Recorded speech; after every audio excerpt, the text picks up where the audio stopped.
Hello friends, welcome to Savita Sharma classes.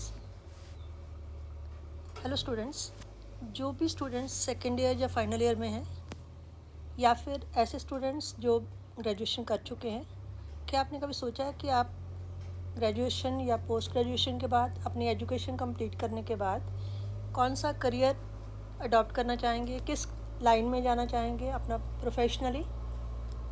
तो आज हमारा टॉपिक इसी टॉपिक से रिलेटेड है।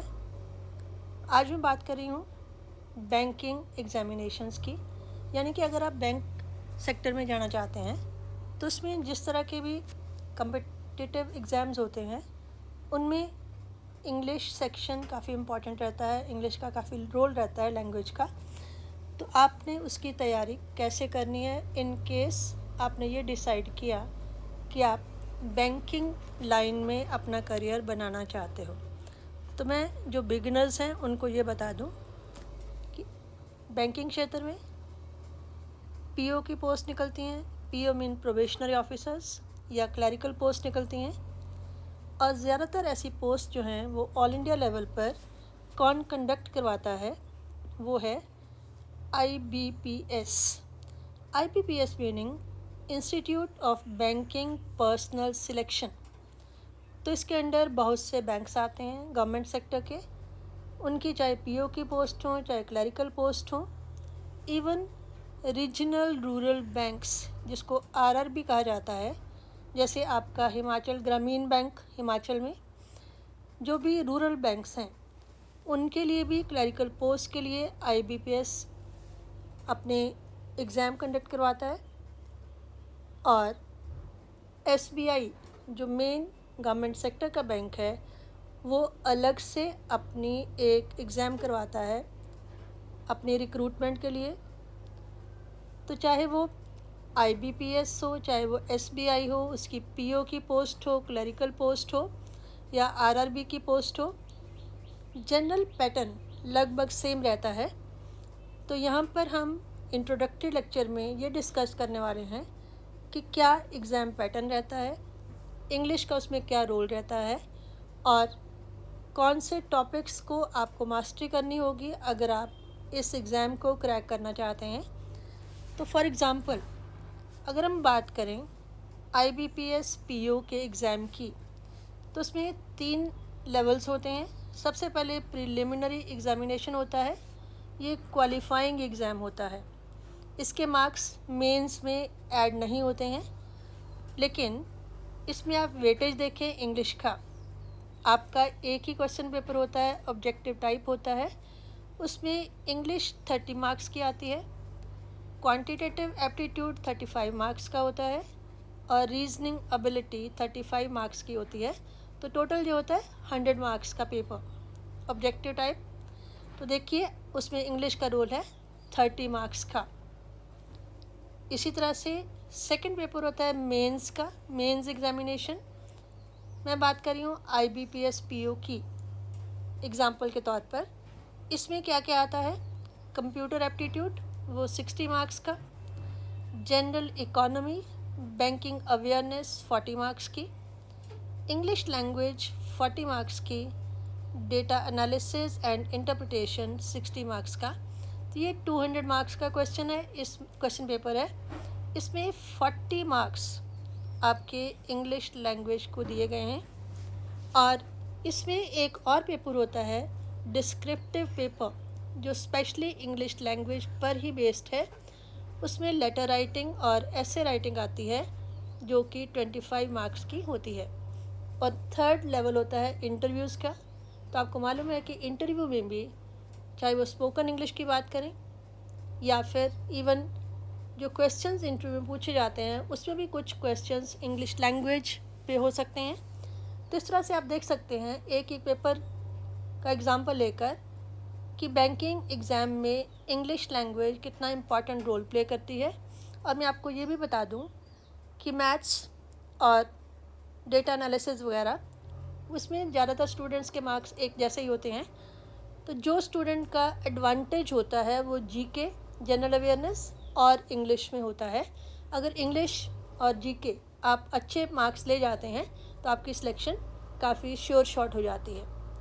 तो ये तो थी केवल एक पेपर की बात, लेकिन यहाँ पर अगर हम जनरलाइज करें तो पैटर्न्स ऑफ क्वेश्चन किस तरह से आते हैं, चाहे वो पीओ का एग्ज़ाम है, चाहे वो आपका क्लरिकल है, मेंस है, प्रीलिम्स है, एसबीआई है, आईबीपीओ है, उसमें थोड़ा थोड़ा वेरिएशन होती है, चेंजेस होते हैं, थोड़ा लेवल डिफरेंट हो सकता है। जैसे प्रीलिम्स में थोड़ा इजी होगा, क्लरिकल में थोड़ा इजी होगा और दूसरे में थोड़ा हायर लेवल हो जाएगा।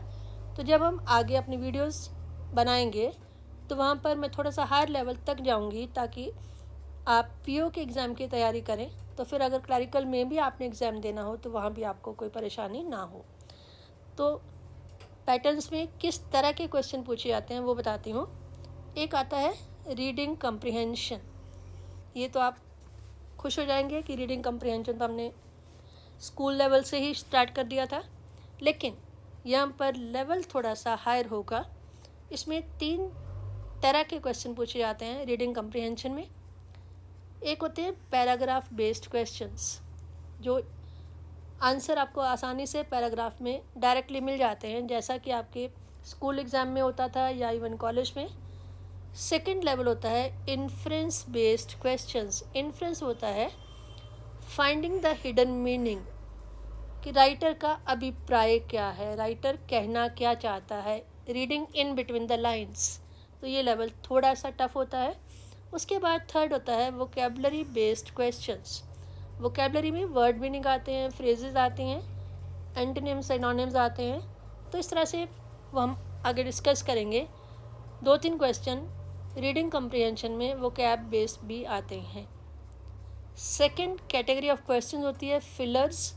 फिलर्स का मीनिंग क्या है? Fill in the blanks from a set of options. क्योंकि ऑब्जेक्टिव टाइप होता है तो 4 ऑप्शन दी होती हैं हर क्वेश्चन में, तो उसमें से एक वर्ड या फ्रेज सही होगा, उसको आपने ब्लैंक में फिल करना है, फिलर। नेक्स्ट है error spotting question. Error mean mistake. एक सेंटेंस में 3-4 पार्ट्स होंगे, उसमें से एक पोर्शन में मिस्टेक होगी, तो you have to identify that portion. Example के तौर पर जैसे ये सेंटेंस हो, I would always cherished the fond memories of our association. ये एक सेंटेंस है। अगर आपको लगे कि आई वुड ऑलवेज में कोई गलती है तो आपकी ऑप्शन ए है। अगर लगे चेरिश्ड द फॉन्ड, उसमें बी लिखेंगे, मेमोरीज ऑफ में सी लिखेंगे, आवर एसोसिएशन अगर गलत लग रहा है तो डी लिखेंगे। अगर आपको लग रहा है कि आपका सेंटेंस बिल्कुल सही है, देयर इज़ नो मिस्टेक, तब आप नो एरर यानी कि ई लिखेंगे। तो ये आपकी 5 ऑप्शंस हैं। तो इसमें जैसे इस सेंटेंस में देखें तो वुड के साथ हमेशा वर्ब की फर्स्ट फॉर्म आती है, चेरिश के साथ ईडी लगा है, सो बी पार्ट या B option would be the right answer. तो जब आप आंसर लिखेंगे तो बी के ऊपर टिक करेंगे। तो इस तरह से एरर स्पॉटिंग होती है, ये ज़्यादातर ग्रामर बेस्ड होती है। उसके बाद आती है वर्ड फ्रेज रिप्लेसमेंट। फ्रेज क्या होता है? अ ग्रुप ऑफ 2 और मोर वर्ड्स। तो इस तरह के क्वेश्चन में क्या आता है? Replace with the correct word और phrase from the given option. यहाँ पर भी कोई वर्ड दिया होगा और नीचे 4 ऑप्शन दी होंगी, तो उसको रिप्लेस करना है आपने करेक्ट वर्ड के साथ। फिर आता है क्लोज टेस्ट। ये वर्ड आपके लिए नया हो सकता है, लेकिन क्या करना है, जैसे आपने फिल इन द ब्लैंक्स किए, ये एक पैराग्राफ की शेप होगा, उसमें एक से ज़्यादा ब्लैंक्स होंगी जिनको आपने फिल करना होगा ऑप्शंस में से। Multiple fill in the blanks given together in a paragraph. एक पैराग्राफ दिया होगा, ब्लैंक्स दी गई होंगी, तो ये एक तरह से फिल इन द ब्लैंक्स की एक्सपेंडेड वर्शन। फिर आपके कुछ क्वेश्चन हो सकते हैं सिनोनिम और एंटोनिम। सिनोनिम होते हैं समानार्थक शब्द, पर्यायवाची। एंटोनिम होते हैं विपरीत शब्द, जिनका मीनिंग अपोजिट होता है। ऐसा नहीं कि डायरेक्ट क्वेश्चन आते हैं, लेकिन कभी कम्प्रिहेंशन में, कभी किसी और क्वेश्चन में इस पर बेस्ड क्वेश्चन आपको मिल सकते हैं। और क्या आता है? पैराजम्बल्स। अब पैराजम्बल क्या है? A jumbled up passage. Passage mean paragraph, jumbled up mean बिखरा हुआ, आगे पीछे बेतरतीबी से लगाया गया। Where sentences are not in sequence, sequence होता है कि कौन सी पॉइंट पहले आएगा कौन सा बाद में आएगा। जैसे कोई प्राइज डिस्ट्रीब्यूशन फंक्शन है तो चीफ गेस्ट पहले आएंगे, स्पीच उनकी बाद में होगी, नेशनल एंथम लास्ट में होगा, तो ये सीक्वेंस रहेगा। लेकिन पैरा जंबल में उस पैराग्राफ में सेंटेंसेस को उल्ट पुल्ट करके दिया होता है। You have to create a logical sequence, तो ये आपके हो गए पैरा जंबल्स। तो इस तरह के मोटे तौर पर क्वेश्चन आते हैं किसी भी बैंकिंग के एग्ज़ाम में। अब इसके लिए तैयारी कैसे करें, क्योंकि सीधे तो आप उसके ऊपर नहीं पहुंच जाएंगे, तो देखते हैं कैसे तैयारी करें। फर्स्ट है focus on concept building, not specific exam based. अब ऐसा नहीं है कि आप एक एग्ज़ाम की तैयारी सिर्फ करो, आप कॉन्सेप्ट डेवलप करो। आपको पता होना चाहिए नाउन क्या है, वर्ब क्या है, एडजेक्टिव क्या है वगैरह। तो कॉन्सेप्ट आपके क्लियर हो तो सारे एग्ज़ाम हो सकते हैं। ऑफ कोर्स आपको प्रैक्टिस तो करनी पड़ेगी। Prepare for prelims and mains simultaneously. ऐसा नहीं सोचें कि प्रिलिमिनरी हमारा क्लियर हो जाएगा फिर हम मेंस की तैयारी शुरू करेंगे, क्योंकि प्रीलिम्स के लिए हो सकता है आप 4-5 महीने की तैयारी करें और उसके बाद मेंस और प्रीलिम्स के बीच में 1 या 2 मंथ्स का गैप ही मिलता है, तो वहाँ पर आपको एकदम प्रेपरेशन करना मुश्किल हो जाता है। तो बेटर ये रहेगा कि आप साइमल्टेनियसली दोनों की तैयारी करें, क्योंकि वैसे भी मेंस में भी लेवल का ही फ़र्क होता है, क्वेश्चन लगभग उसी टाइप के आते हैं। उसके लिए हमें क्या करना पड़ेगा, solving previous years question papers. पिछले 5-10 साल के क्वेश्चन पेपर्स उनके ऊपर बुक्स मिल जाते हैं, तो वो क्वेश्चंस की प्रैक्टिस करते रहना पड़ेगा। उसी से हमें पता चलेगा कि हमारा लेवल क्या है, हम आगे कैसे बढ़े। और practice as much as you can. ये क्या है कि हार्डवर्क का कोई भी आपके पास विकल्प नहीं होता, there is no alternative to hard work. तो अगर आप सीरियसली एग्ज़ाम को क्रैक करना चाहते हैं तो आपको 2-2.5 घंटे डेली इसकी प्रेपरेशन करनी पड़ेगी। तो ये सेकेंड ईयर के स्टूडेंट्स हों, फाइनल के स्टूडेंट्स हों, जिनके पास अभी टाइम है वो अभी से अगर प्लान करें तो वो धीरे धीरे कर सकते हैं, आगे बढ़ सकते हैं। या फिर अगर आप ग्रेजुएशन कर चुके हैं और जॉब के लिए अब तैयारी कर रहे हैं तो भी आप इससे फ़ायदा उठा सकते हैं। अब इंग्लिश की बात करें तो इंग्लिश में बैंकिंग एग्ज़ाम में 3 तरह की तैयारी करनी पड़ती है, या 3 तरह के क्वेश्चन जैसे मान लीजिए आते हैं, ग्रामर बेस्ड, रीडिंग कम्प्रीहेंशन और वोकेबलरी। अब इन तीनों में क्या क्या करें, इसके क्या क्या टॉपिक्स हमें करने हैं, किस तरह से इससे अपनी पकड़ जो है उसको मजबूत करना है। ग्रामर की फाउंडेशन के लिए, ग्रामर एक दिन में तो नहीं आती है, तो धीरे धीरे आती है। आप एक एक टॉपिक को समझना शुरू करें, उसके ऊपर आपको वीडियोस में देती जाऊंगी और आप उसकी जितनी प्रैक्टिस कर पाएँ, पहले बेसिक्स क्लियर करें और उसके बाद उसकी प्रैक्टिस। तो इसमें कौन कौन से टॉपिक्स होंगे और उस पर पूरा टॉपिक करने के बजाय कहाँ पर फोकस करना है ये भी मैं आपको तब भी बताऊंगी, और अभी मैं मोटे तौर पर बता देती हूँ। सबसे पहले सेंटेंस स्ट्रक्चर, उसमें आएगा सब्जेक्ट क्या होता है, ऑब्जेक्ट क्या होता है, वर्ब क्या होती है, ये बेसिक सेंटेंस स्ट्रक्चर। उसके बाद वर्ब में मेन वर्ब क्या है, लिंकिंग वर्ब क्या है, ऑक्सिलरीज क्या हैं, मॉडल वर्ब्स कौन सी होती हैं, फिर forms of verb. Forms of verb mean first form, second form, third form. तो कहाँ पर फर्स्ट फॉर्म लगती है, कहाँ सेकंड लगती है, कहाँ थर्ड लगती है, इस तरह से। उसके बाद हमारे नाउन आता है। ये बेसिकली पार्ट्स ऑफ स्पीच की बात की जा रही है जो आपके इंग्लिश ग्रामर की फाउंडेशन के लिए बहुत ही इम्पॉर्टेंट हैं। नाउन में आपको नंबर्स यानी कि सिंगुलर प्लूरल का पता हो। सिंपल सिंगुलर प्लूरल नहीं होंगे सिंपल जैसे आपने 7th 8th में किए होंगे, बल्कि उसका थोड़ा हायर लेवल भी, कि जैसे कुछ वर्ड्स हैं जिनका प्लूरल भी सेम रहता है, जैसे डियर का प्लूरल भी डियर है, हेयर का प्लूरल हेयर है। इस तरह से और भी इस टाइप के पॉइंट्स जो जब हम नाउन की बात करेंगे तब हम डिस्कस करेंगे। और उसमें एक और इम्पॉर्टेंट पॉइंट होता है पोजेसिव्स। नेक्स्ट हमारा टॉपिक होगा प्रोनाउंस का, फिर होगा एडजेक्टिव्स का, एडजेक्टिव्स में आपको degrees of comparison, good, better, best, comparative degree, superlative degree. फिर ऑर्डर ऑफ एडजेक्टिव। ऑर्डर क्या होता है कि मान लीजिए किसी नाउन के आगे 2 या 3 आपके एडजेक्टिव लग रहे हैं, तो कौन सा एडजेक्टिव पहले आएगा, कौन सा बाद में आएगा, इसके रूल्स होते हैं। वो जब हम एडजेक्टिव करेंगे तो डिटेल में करेंगे।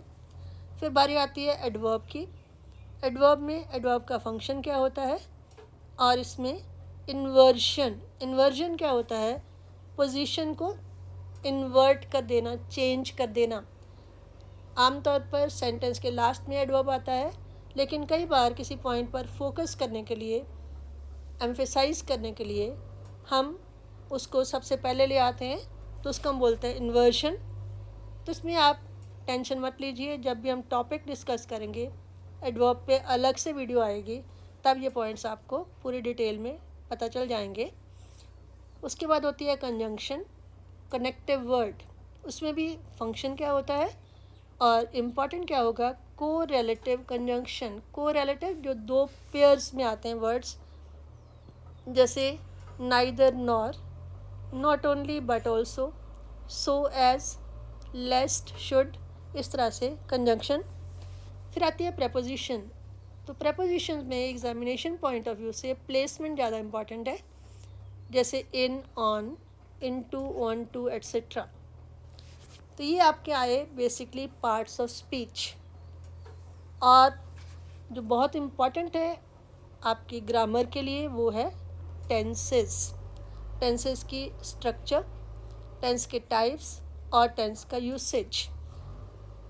इसके ऊपर फुल फ्लेज्ड प्लेलिस्ट मेरे पास ऑलरेडी तैयार है, तो इसका लिंक मैं डिस्क्रिप्शन बॉक्स में दे दूँगी। तो इसके पहले कि आप सेकंड वीडियो पर जाएं, you can go through this playlist. इसमें आपको काफ़ी वीडियोस मिल जाएंगी हर टेंस पर, बेसिक लेवल से एडवांस लेवल तक। और अगर मुझे लगा कि आपको और भी वीडियोस इस टॉपिक पर चाहिए आपके कमेंट के थ्रू, तो मैं और भी वीडियोस आपको प्रोवाइड करूँगी। और ग्रामर में और इम्पॉर्टेंट बात होती है सब्जेक्ट वर्ब एग्रीमेंट। इसके ऊपर भी आपके काफ़ी क्वेश्चन आपको एग्ज़ाम में मिलेंगे। ये टॉपिक भी हम डिटेल में डिस्कस करेंगे। तो ये है ग्रामर का पोर्शन। उसके बाद और क्या इम्पॉर्टेंट होता है, रीडिंग कम्प्रिहेंशन।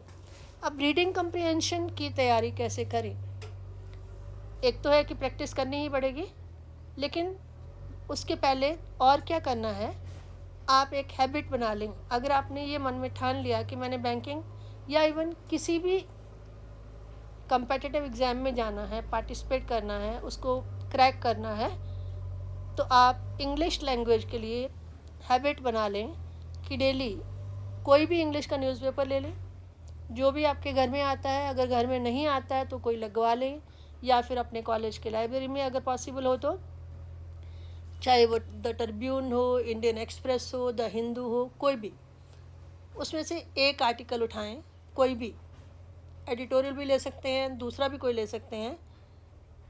उसमें बिगनिंग में आपकी चॉइस का जो भी है, अगर आपको स्पोर्ट्स में इंटरेस्ट है तो स्पोर्ट्स वाला पोर्शन उठा लें।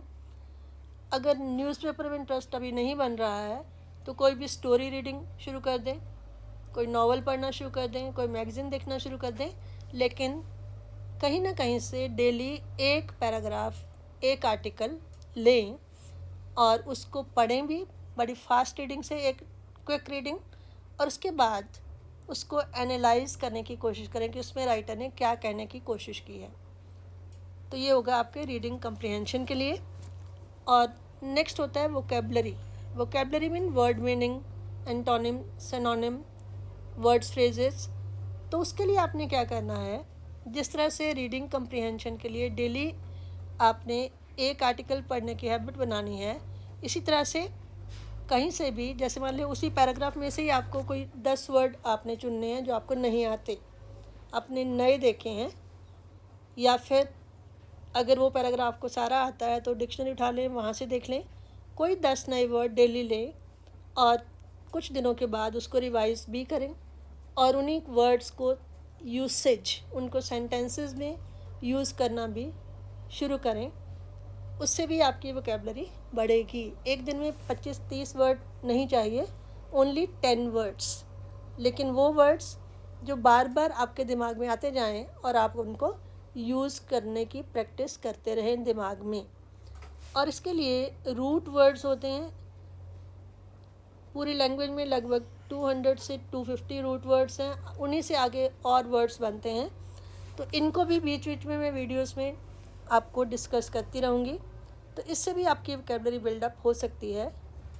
तो अगर आपने इस वीडियो को देखने के बाद ये सीरियसली डिसाइड कर लिया कि हमें भी बैंकिंग एग्ज़ाम क्रैक करना है, तो सबसे पहला काम करें, इस चैनल को सब्सक्राइब करें अगर अभी तक आपने नहीं किया है।